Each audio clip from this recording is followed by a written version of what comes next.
El día de hoy nos complace presentarles una serie de datos y características interesantes asociadas al fraude interno y que hemos denominado trabajando con el enemigo.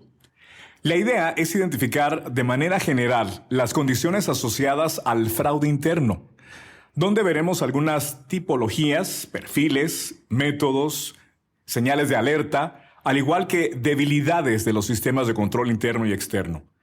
También veremos cómo actúan las empresas ante esta situación y finalmente algunas recomendaciones y buenas prácticas de prevención y mitigación. Bluestein presenta Mundo Financiero Seguro, el podcast que le trae a usted lo último en las tendencias en la prevención y gestión de crimen financiero. Mundo Financiero Seguro. Entrevistas con líderes de opinión y expertos que compartirán valiosa información sobre lo nuevo en la industria financiera. En esta ocasión nos acompaña Margarita Rosado Arellano. Ella es consultor en seguridad de la información en el sistema mayorista InfraSystem. Es ingeniera en sistemas MBA con más de 15 años laborando en el sector financiero en áreas de TI, liderando equipos responsables de la seguridad de la información y protección de datos. Actualmente presta asesoría en implementación de arquitecturas de seguridad en Microsoft, gestión de autenticación y control de acceso, monitoreo y control de amenazas, formación, cumplimiento de políticas de seguridad necesarias para proteger la información. Además nos acompaña Álvaro Arzayuz, que es gerente de producto antifraude digital en Plus TI. Álvaro cuenta con más de 30 años de experiencia en el diseño, implementación y administración de soluciones en networking, seguridad informática y de la información enfocadas al sector financiero. Amplia experiencia en la evaluación de riesgos e implementación de nuevas soluciones informáticas para el monitoreo, administración e integración de sistemas complejos de seguridad con el objetivo de proteger sistemas y servicios transaccionales. Vamos a comenzar esta plática con Álvaro. Álvaro, gracias por acompañarnos. Quiero preguntarte, ¿cuál podría ser una definición de fraude interno? Y para mejorar el entendimiento, si puedes indicarnos cuáles serían las principales tipologías y, claro, algunos ejemplos. Perfecto, muchas gracias, Juan José. Pues mira, una definición de fraude interno puede estar como la intención de utilizar la posición de un empleado, un director o funcionario al interior de una organización para cometer un delito. Es decir, preparar o desarrollar una acción ilícita contra la organización desde el interior de la misma por personas a quienes se les confió la protección de sus activos y recursos. Sin embargo, es importante aclarar que no siempre el fraude interno puede ser consecuencia de un acto premeditado. Se pueden presentar errores operativos, técnicos o de procesos que pueden derivar en una acción de fraude, por ejemplo, un desarrollo sin los controles adecuados, desconocimiento por parte de los empleados de un proceso o una política, o falta de controles técnicos y operativos, o inclusive aspectos como la ingeniería social. En este último punto es importante destacar que los ladrones y estafadores utilizan por lo general la ingeniería social porque es más fácil engañar a alguien para que revele su contraseña que vulnerar inclusive su seguridad. Ahora, desde el punto de vista de algunas tipologías de fraude interno, tenemos varios ejemplos. La apropiación indebida de activos es aquella que se comete cuando en perjuicio de otro se apropia de un dinero, valores, un mueble o bien inmueble. También tenemos lo que es el robo o fuga de información. Aquí vamos a ver que es una acción deliberada y consciente de liberar información confidencial o sensible a una persona que no debería conocerla. Otro de los aspectos o otra tipología también está relacionada con el cambio o manipulación de información sensible, en cuyos casos la revelación o alteración o pérdida de esta información puede llegar a causar daños importantes al interior de la organización. También tenemos otro factor que es el acceso no autorizado a un sistema de información, el cual consiste en acceder de manera indebida y sin autorización o contar con un acceso que no está permitido de la información que se está gestionando. Otro de los aspectos también está relacionado con la venta de datos confidenciales. Por ejemplo, una base de datos de clientes que tienen inmersas tarjetas Gold o Platinum, o un listado de clientes VIP, o una lista de clientes con créditos AAA, que salen de la organización y normalmente lo van a utilizar para hacer compras de cartera por parte de la competencia. También dentro de estas tipologías que estamos viendo se encuentra lo que es el fraude documental y estados financieros. En este punto vamos a ver lo que es manipulación, falsificación, alteración de registros de documentos. Y finalizando ya también vamos a ver lo que es la parte de corrupción. Aquí está muy relacionado con el mal uso del poder confiado para el lucro personal. Se incluye inclusive en estas características lo que son el soborno y otros relacionados con el uso de atribuciones pues, que tiene una persona en un momento dado. Esas serían las tipologías, Juan José. Bien, muchísimas gracias, Álvaro. Entonces entendemos que el fraude interno en las empresas consiste en la apropiación indebida de bienes o recursos mediante el engaño, gestiones falsas o desvíos malintencionados. Son entonces delitos llevados a cabo por los empleados de la organización que aprovechan su puesto, por ejemplo, el puesto de trabajo para manipular datos o sistemas a su beneficio. Dentro de este contexto, Margarita, agradeciendo también que nos acompañes, ¿qué factores consideras tú que contribuyen al fraude interno? Bueno, Juan José, son muchos los factores que contribuyen al fraude interno, la mayoría relacionados con el recurso interno. A veces las empresas dirigen sus esfuerzos a protegerse como de amenazas externas y de pronto dejan a un lado lo más importante, que es qué amenazas pueden tener a nivel interno. Por todo esto hay que tener cuidado con diferentes tipologías de empleado. Uno de ellos son los que no son bien entrenados, son aquellos empleados que de pronto nunca les han informado cuáles son las políticas de la compañía, cuál es el código de ética, qué normas o procedimientos deben cumplir al interior de la empresa. Con lo cual estos empleados pues rápidamente pueden cometer cualquier error. Otro de los empleados son los temerarios, aquellos que porque sí violan las políticas de seguridad. Son aquellos que comúnmente desinstalan el antivirus para poder facilitar todas sus actividades y hacer como más simple la realización de sus tareas. Por ejemplo, quitar o eliminar el protector o bloquear o el que bloquea la pantalla, ¿no? También están los empleados complacientes. Estos empleados son los que a todo momento hacen las cosas y no se cuestionan, es decir, que es muy fácil de llegar a ellos porque se les puede mandar un documento con algún anexo indebido o que pueda tener un virus y fácilmente pues lo abren e infectan pues toda la compañía.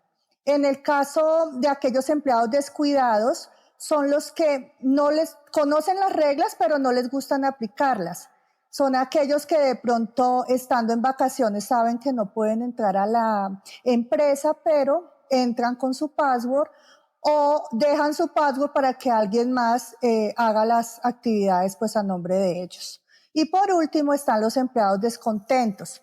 Son aquellos que aprovechan cualquier debilidad de la empresa para sacar provecho. Por ejemplo, tomar una clave de un usuario y poder cometer un fraude o un ilícito que pueda tener algún índole monetario, ¿no? Donde se pueda lucrar ese empleado. Un método muy sencillo que es usado en la industria para explicar por qué se cometen estos fraudes, Juan José, es el modelo del triángulo del fraude. Este modelo está compuesto por la motivación, la oportunidad y la racionalización. La motivación es conducida cuando hay presión de cometer el acto deshonesto. Puede presentarse porque la persona tiene problemas financieros, deudas, vicios, también es muy común, o de pronto llevan un nivel muy alto de vida que de pronto con el salario normal que tienen es difícil costearse, ¿no? El segundo es la oportunidad, es la circunstancia que se presenta como tal para cometer este delito, en donde se puede hacer por falta de seguimientos al proceso. A veces las empresas no tienen controles, no tienen esa parte de segregación funcional, en donde una misma persona puede hacer todo, modifica el producto, lo cancela. O también falta de monitoreo, ¿no? Que conlleva que esas desviaciones inusuales, pues realmente no las pueda observar la empresa, ¿no? Por ejemplo, cuando los empleados ingresan en horas no laborales, ¿sí? Y por último, dentro de este triángulo de fraude está toda la parte del raciocinio. Es cuando ese defraudador siempre se justifica por qué cometió el delito. De pronto porque la empresa es muy grande y nadie va a notar que falta plata. de pronto porque gana poco y trabaja mucho, o aquel empleado que de pronto dice, yo tomo el dinero prestado y ya el 15 lo devuelvo y nadie se va a dar cuenta, ¿no? Yo creo que todos estos son factores que también se han incrementado mucho, Juan José, en esta pandemia, porque conlleva a que todo esto esté latente y las empresas pues tienen que volcar más a proteger, ¿no?, la información. Muchas gracias, Margarita. Los antecedentes descritos nos dan entonces una idea general de las tipologías principales del fraude interno y cuáles son los factores que contribuyen al mismo. Igualmente, un repaso de la teoría del triángulo del fraude. Ahora, Álvaro, sería interesante presentarles a nuestra audiencia cifras de industria y datos estadísticos relacionados al tema que estamos abordando el día de hoy, como por ejemplo, ¿cuál es el perfil del defraudador? ¿Cuántas personas pueden llegar a participar en acciones de fraude? ¿O cuál es incluso la duración en tiempo de los fraudes? ¿Y qué métodos se usan principalmente? Gracias, Juan José. Sí, efectivamente hay una serie de datos que se han generado y voy a utilizar una fuente de un estudio global del 2020 de fraude ocupacional que fue realizado por la Asociación de Examinadores de Fraude Certificados. Sacaron un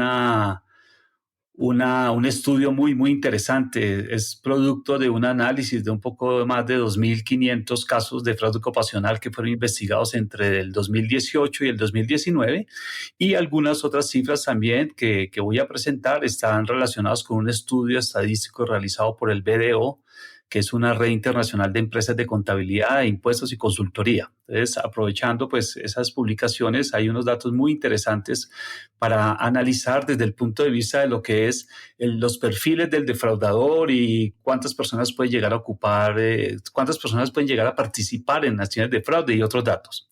Iniciando por lo que es el perfil del defraudador, lo que encontramos inicialmente es el nivel educativo. Las cifras indican que el 49% de los defraudadores tienen un título universitario. Un 22% tiene un nivel de secundaria y un 14% un nivel intermedio. Ese 14% es el intermedio entre el secundario y el universitario. Pero también hay una cifra interesante que dice que el 15% tienen títulos de posgrado. Entonces, vamos viendo que la mayor participación la tienen los títulos universitarios. Ahora, por género, también está distribuido. El 72% de los defraudadores de los perfiles está asociado a masculino, al género masculino, y un 28% a género femenino. También encontramos que el estudio define los rangos de edad en los cuales se ubican los defraudadores. Principalmente están entre, digamos, con un 19% aproximadamente entre 36 y 40 años. Y también otro rango interesante donde aproximadamente un 55% está entre 31 y 50 años de edad. Esos serían como los rangos de edad. También el estudio define unos niveles de autoridad que me parece muy interesante traerlos a colación. Se dice que el 41% de las personas que cometen el fraude están relacionados como empleados de la organización. Hay un 35% que ostenta el cargo de gerentes y en un porcentaje menor está lo que son los propietarios o ejecutivos de las compañías con un 20%. En este último hay un tema interesante y es que estos ejecutivos, aunque solo están comprometidos en el 20% del fraude, sin embargo causan las mayores pérdidas. Situación que muy posiblemente está relacionada obviamente por el rol y el perfil que tienen dentro de la organización y el acceso que tienen a los diferentes sistemas. Ahora, yendo un poco más allá con las cifras, tenemos también lo que es el promedio de personas que participaron en los esquemas de fraude. El 14% el 14% de porcentaje equivale a el fraude cometido por una sola persona. Hay otra cifra y es que 2 personas en cantidad está relacionado con un 19% aproximadamente y un 27% 3 personas. Cuando ya uno promedia, se define que el 86% de los casos fue cometido por más de una persona y también hay una cifra interesante y es que un 10% no fue posible determinar la cantidad de defraudadores que se dieron en un momento dado. Dentro de las cifras, continuando, pues hay otro porcentaje interesante y está relacionado con la duración aproximada de los fraudes. Se dice que el 41% está entre 0 y 6 meses. Entre 7 y 12 meses hay un 19% y entre 1 y 3 años un 7%, y ya ahí empieza a bajar un poco a mayor tiempo. Como resumen, el 60% de los fraudes identificados tienen una duración máxima de 1 año, el 60%, y el 40% restante corresponden a esquemas de desarrollo de fraude de largo plazo. Y ya cerrando esta parte de cifras, uno que me pareció interesante traer a la colación es los métodos que utilizan los defraudadores para ocultar los delitos. Se dice que hay 4 métodos principales. El primero es que el 40% crean nuevos documentos físicos fraudulentos a partir de 0. En el segundo, el 36% alterando documentos físicos actuales, la manera en que están ocultando los delitos.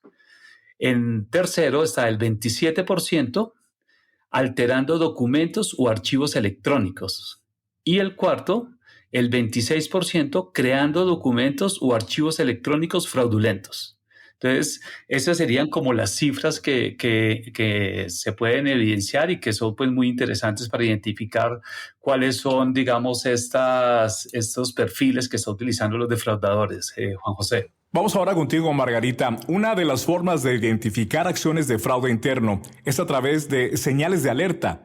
Cuéntanos, por favor, cuáles son las principales señales, cómo se han detectado estos fraudes y con qué mecanismos de denuncia se cuenta al día de hoy. Gracias, Juan José. Considero que la principal señal de alerta y la más evidente es la de vivir más allá de las posibilidades. Se hace muy extraño a veces cuando observas a alguien que tiene una vida ostentosa y realmente pues no puede cubrir con sus gastos mensuales como esos lujos.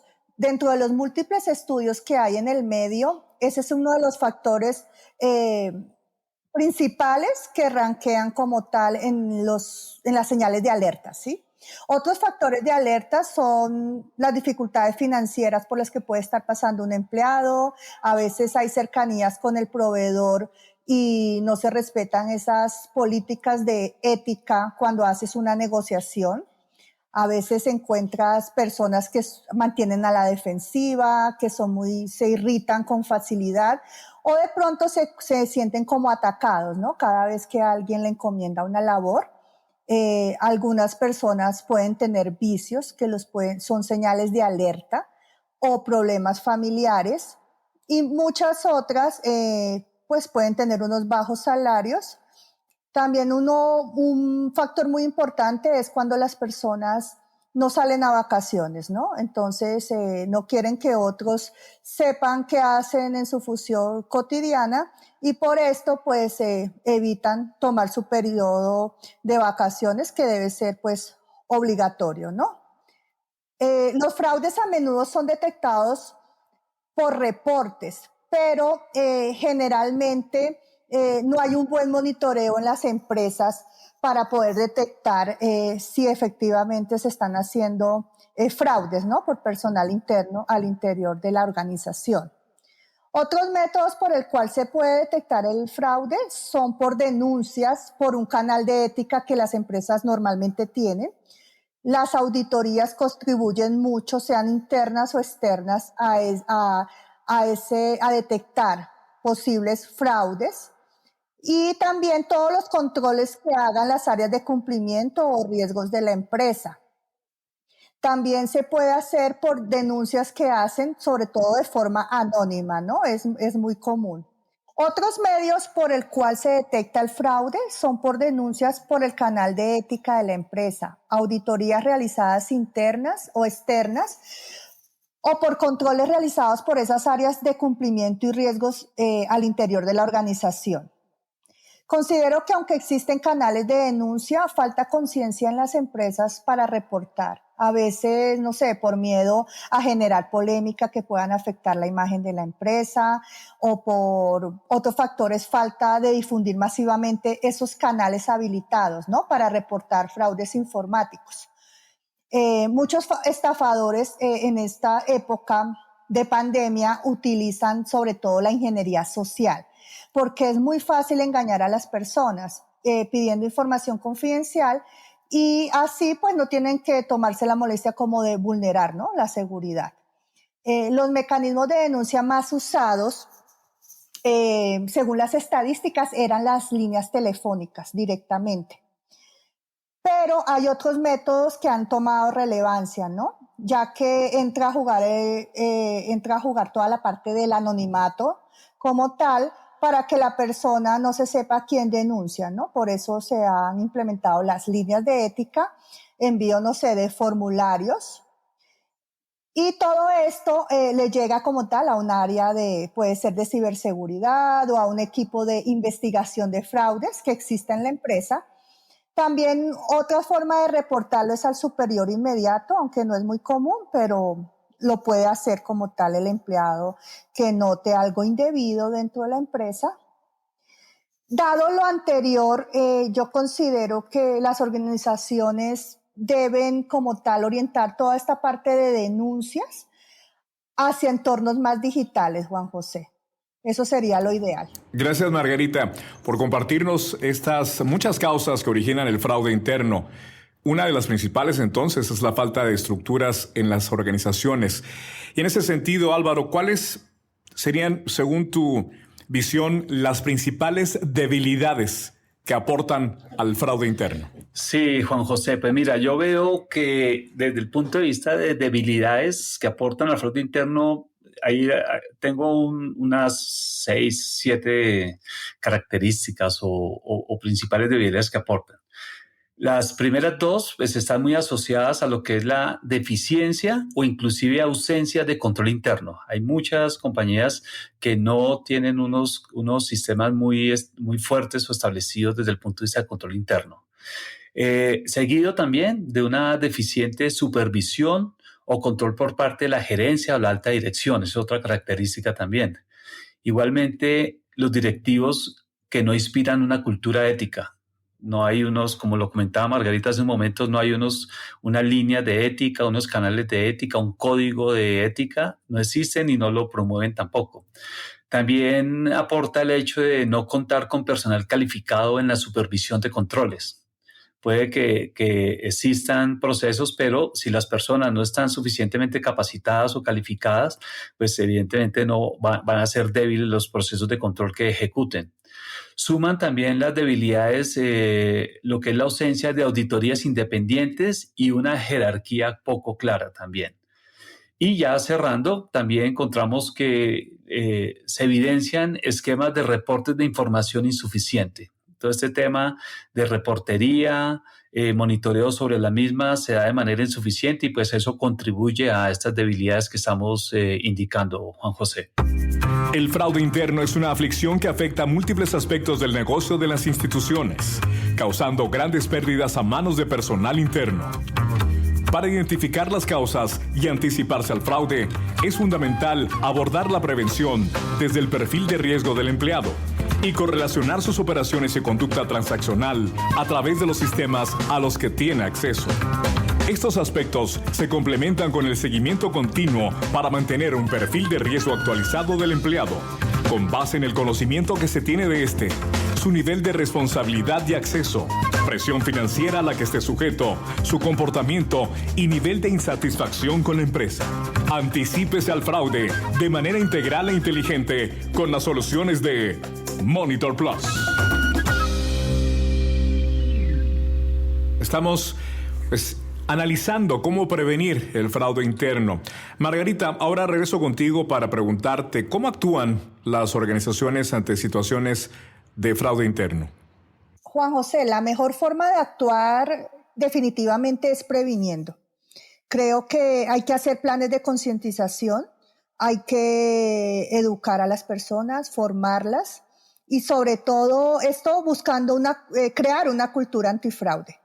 Hay que tener políticas claras de cero tolerancias al interior de la empresa, ¿no? Todo esto se tiene que tener plasmado en el código de ética, definitivamente, para que esas conductas delictivas pues puedan tener efectivamente una consecuencia, ¿no? Para los empleados. Se puede tener todos los procesos actualizados, documentados también para poder tener ese mecanismo como de revisión y de seguimiento, investigación en caso de presentarse un fraude para diagnosticar pues el problema que se presentó al interior de la organización. Los controles más comunes que tienen que implementarse definitivamente por las empresas, haciendo un resumen de todo lo que hemos hablado, es pues auditorías externas e internas de forma permanente. Se debe hacer análisis y monitoreo de eventos de red y seguridad de la información. Se tienen que tener habilitados esos mecanismos para poder informar un fraude o un posible fraude, ¿no? También puede ser como alguien que quiera alertar algo. Para esto, tener las líneas antifraudes y pues un mecanismo muy fácil también es usar un correo electrónico o un formulario web, ¿no? Hay que realizar campañas de entrenamiento sobre fraudes y realizar simulacros, ¿no? La gente como tal va a aprender mucho si previamente sabe cómo los pueden atacar. Entonces, los simulacros ante un posible robo de información o cómo ingresa un virus a la compañía es ideal. Y por último, creo que hay que tener como recompensas para esas personas que denuncian, ¿no? Dentro del común denominador que se tiene de las empresas es que no denuncian el fraude interno. Así que como resumen, las empresas pueden no pueden estar haciendo esta tipología como tal para poder guardar toda la parte de su reputación, ¿sí? Consideran de pronto que al nivel interno pueden tomar la decisión y colocar una falta de indisciplina.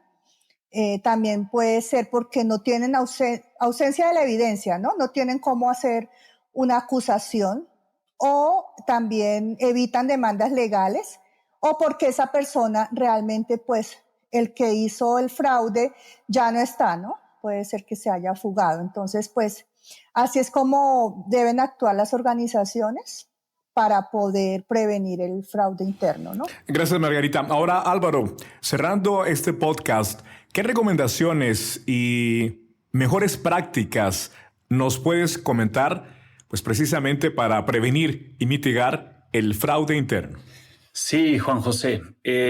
Pues mira, yo creo que estoy muy alineado con lo que comentó Margarita hace un momento, y es que la mejor forma de prevenir es a través de una educación sobre fraude y la demostración de cero tolerancia hacia conductas delictivas. Igualmente, pues hay una serie de recomendaciones muy focalizadas, digamos, en definir la presencia de controles internos, externos y antifraude. Eso demuestra y está asociado con una menor pérdida y una rápida detección. En ese sentido, digamos, las recomendaciones o ejemplos de buenas prácticas pueden estar en línea con definir y establecer políticas antifraudes que estén lideradas por la alta gerencia. Esto es un factor importante. La alta gerencia tiene que estar siempre involucrada en estos procesos, y los modelos de políticas y esquemas de códigos de conducta, códigos de ética, tienen que estar liderados por la alta gerencia. De lo contrario, no van a tener el efecto requerido. Otra recomendación es la implementación de controles internos y externos, derivado de procesos de análisis de riesgos. Si no se realizan evaluaciones de riesgo, pues no voy a poder identificar a qué estoy expuesto y tomar las medidas y controles requeridos. También la realización de auditorías internas y externas para evaluar cuál es el estado y cumplimiento de los controles definidos en las normas y procedimientos. Eso es un factor importante también. También se deben establecer mecanismos de monitoreo y correlación de eventos, preferiblemente que sean automáticos y preventivos, porque pues estos van a permitir identificar las condiciones de riesgo y actuar rápidamente. Es muy complejo establecer sistemas de monitoreo manuales. Ahí se recomienda contar con herramientas especializadas para poder establecer masear o manejar todos esos volúmenes de información tan altos y correlacionar esos eventos. Otro de las buenas prácticas también es establecer el concepto de acceso basado en el mínimo privilegio y auditarlo. Esos roles y perfiles gigantes que le dan full acceso a los empleados deben analizarse, deben revisarse y deben actualizarse. También importante fortalecer y capacitar a los equipos de supervisión para que sean competentes en la vigilancia. Si la persona que está supervisando o el equipo que está supervisando no conoce el proceso, pues es muy complicado que pueda tomar un control sobre los mismos, identificar fallas o condiciones de riesgo. También es importante, ya cerrando, lo que son los procesos permanentes de entrenamiento antifraude y un programa de concienciación para todo el personal de la compañía. Y finalmente, como ya también lo indicó Margarita y reiterando lo mismo, establecer mecanismos de denuncia. Las líneas hotline, los correos electrónicos o formularios son medidas que permiten que la persona que está haciendo la denuncia se sienta tranquila de que va a conservar su anonimato y de esa manera poder alertar de condiciones de riesgos. Eso sería, Juan José. Muchas gracias. Muchas gracias, Álvaro. Voy contigo, Margarita, y también tomando muy en cuenta tu trayectoria y tus experiencias, te hago la misma pregunta. ¿Qué recomendaciones y mejoras, sobre todo en las prácticas, nos puedes compartir para prevenir y, por supuesto, mitigar el fraude interno? Bueno, Juan José, adicional a todas las recomendaciones y buenas prácticas que ya nos ha informado Álvaro, para mí es importante entender los métodos que utiliza el defraudador para realizar y ocultar como tal, digamos, sus fechorías, ¿sí? Para ser más efectivos como en esa detección y prevención. Creo que es muy importante que la empresa tenga estipulados los procesos y procedimientos de control de cambios, que sean revisados en un comité, que se aprueben todos los pasos a producción, que se hagan las pruebas de mejores prácticas y políticas de cumplimiento de seguridad, con el fin como de mitigar esas brechas o errores cuando ya estamos en un entorno productivo. Otro punto para tener en cuenta definitivamente es el escalamiento de privilegios, ¿no? Cumplir con que las personas bajo su rol tengan segregación de funciones. No se debe como tal dejar que la persona lo haga todo una sola persona. Tiene que tener como tal un control dual o conocimiento compartido, en donde si hay que hacer una autorización, la persona elabore como tal o asigne un crédito, pero quien realmente evalúe o dé el visto bueno a la autorización sea otra persona. Eso es muy importante. Y no siendo menor, considero el monitoreo, ¿no? Se debe monitorear todas las actividades que generan riesgo dentro de una empresa con el fin de habilitar controles efectivos que mitiguen como que se consolide el fraude. Por lo anterior, es importante que siempre se respalden como los logs y, como lo decía Álvaro, ¿no? Correlación de eventos para evitar así desviaciones o presencia de eventos inusuales que conlleven como una amenaza. Creo que la empresa debe realizar una evaluación de riesgos para entender y conocer cuál es su nivel de madurez frente a y así pueda tener unos controles efectivos para contrarrestar pues ese riesgo, ¿no? Y otra recomendación es estar atento como a las señales que hemos venido hablando dentro de todo este espacio, de este podcast, del comportamiento del defraudador, ¿no? Cada cuánto cambia una persona de empleo, cómo es su nivel de vida, cómo se interrelaciona, si es una persona que está toda hora pidiendo todos los accesos y no quiere tener un límite de acceso, sino denme el máximo acceso a las aplicaciones, ¿sí? Cómo se comporta, ¿sí? Y por todo lo anterior, creo que es importante que las empresas tengan un programa eficaz de gestión de riesgo que contenga todo lo mencionado para poder mitigar las amenazas y así reducir el fraude interno que se pueda producir en su organización. Gracias, Juan José. Al contrario, bueno, de esta forma estamos llegando al final de este podcast de Monitor Plus. Quiero agradecer infinitamente la participación de Álvaro Arzayús y Margarita Arellano, que nos acompañaron en esta ocasión. Hemos tocado el tema de cómo afrontar el fraude interno en tu empresa, porque queda claro, conseguir reducir los costos y optimizar los gastos puede llegar a ser una gran ventaja competitiva para una empresa. Para lograrlo, hay que tener claro qué es el fraude interno y tomar las medidas adecuadas para evitarlo o reducirlo al máximo posible. Muchísimas gracias por acompañarnos en este tema tan interesante. Soy Juan José Ríos y como siempre, los invito para la próxima ocasión en otro podcast de Monitor Plus.